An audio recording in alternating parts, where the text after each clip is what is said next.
Oh, you're crafting. Yes. I'm doing the crafting inside the Minecraft, everybody. Yay! Oh, that's so Sword. nice. We had a The sharp pointy end goes that way.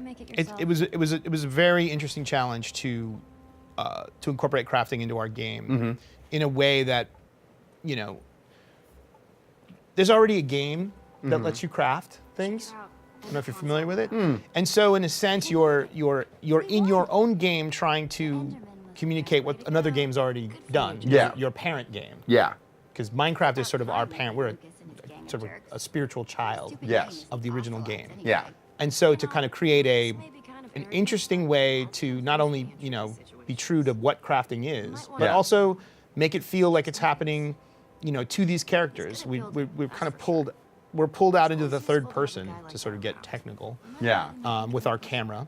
And so third person crafting has a different feel than a player who's really doing more first person crafting. Correct, yeah. Now, what's interesting also about this entire extra part of the scene is that Ruben could be here with us or not here with us. Yes. Depending.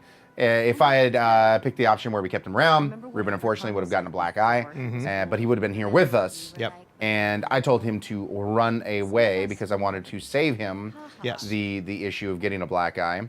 But it's interesting, like we have this whole opening sequence and everything else that he could either be a part of or not of. Yep. So it is kind of interesting. And we did that obviously so that we could get a sense of what the player thought was best to protect Ruben. Yeah. We knew everybody wanted to protect Ruben. Yeah. The only choice was, what's the best? What do you think? Sticking close to you or fending for himself would be the best? Yeah.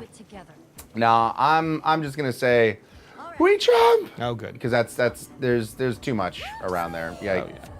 And I gotta say, I really do enjoy this opening sequence. Did you guys already like, okay, we want to have this like slow down moment, flying through the sky? Like, how did it arrive to what we're seeing here right here? You know, there were a few concepts that were kicked around, but once we knew we were, hey, Look at that. look There's at a name that we're familiar with. Mike Chung too. And then Dennis guy. and Graham, by the way, Oh yeah. I got to give it to you guys. The best. A lot of hard work Yep. from an entire team, but they definitely put in their fair share. I believe once, you know, just to answer your question. Yeah. Once we decided chickens were going to be in the intro, the rest just kind of came together. Of course, it was the chickens. No, once the concept of the bridge as the point where we were gonna, you know, introduce the creepers and have them kind of be that exciting point where we run we could run credits on an exciting bit. We had thought about credit action sequences, Yeah. fighting and stuff like that, but we'd done a fair amount of that already in the scene previous, and so just a really nice slow motion scene. Again, looking for something that, you know, is happening in a Minecraft world, but isn't something a Minecraft player would experience in regular old Minecraft. Gotcha. And it just, again, this like a cool homage to films and shows of our childhood. Yeah. That just seemed to fit. One thing that I did bring up earlier before we started playing that I feel like is now appropriate to actually talk about here. All right. is so, Well, I'll be the judge of that. yeah, well, true. So I did bring up the whole idea of like, you know what would be amazing to actually have in a game that is based around nothing but square things? To have an artifact or something that they're going for that's round. The round. And you guys didn't see it, but I got an eye roll from this man. Apparently, I'm not the first genius to come up with this particular. We have had a few creatives Yeah. enter the room and go, guys, I've got it. I'm going to blow your minds with this. What would someone who lives in a square world be completely, like, floored by? I don't know what. A circle, something round. And, you know, when you first hear it, you're like, yeah. Yeah. But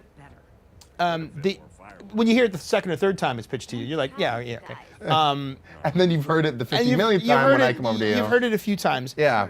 And I get an eye roll. you do. But there's two. I'm gonna say there's two reasons why we kind of backed away from that. Yeah. One, we actually, apart from a few things, that we use just for I think for narrative purposes, or just something that's really cool conceptually. Yeah. We try to adhere to the rules of the physical world that Minecraft is. Like, we want to really make it feel as if Jesse's world is the same world that a Minecraft player experiences every day when they go in to play in their server. Gotcha. And the other thing was, as we were talking about this, was they do have inventory items that are round. Yeah. The snowball. Yeah. The word ball is in the thing that they pick up. So Yeah. I would just feel like if we said, hey, isn't it amazing you've ever seen something round, and someone just pulls out of their inventory, yeah, I've seen this, it's a snowball. It's round. See? You know. See? I mean, sure, it's two-dimensional in my hand. Yeah, yeah. You know, but Don't worry, I'll fix it in post. Exactly. I'll put a little round thing in your hand. so then that's always the moment where the person who brought that idea up just kind of hangs their head in shame a little bit, sits in the corner. The shame maybe, corner? Maybe thinks a little bit about what they've done. And, Cone of silence. exactly. Okay. So, no, it's Oh. this is our guy. Don't creep up on people. I love that. I think yeah. that's a fair that's line. Just immediately go to Yeah. social expectations is that we don't creep up on people. No. You're not at some Comic-Con place and somebody creeps up on you. You don't want that. I don't want it in a dark alley. So. Unless they're dressed as Ivor, in which case creep away. Great. You realize what's going to happen to you now. Yes. Maybe that was by design. No, I just wanted to say, though, I think Ivor might be my favorite character design. Really? Why is that? I don't know. Maybe I've just got a thing for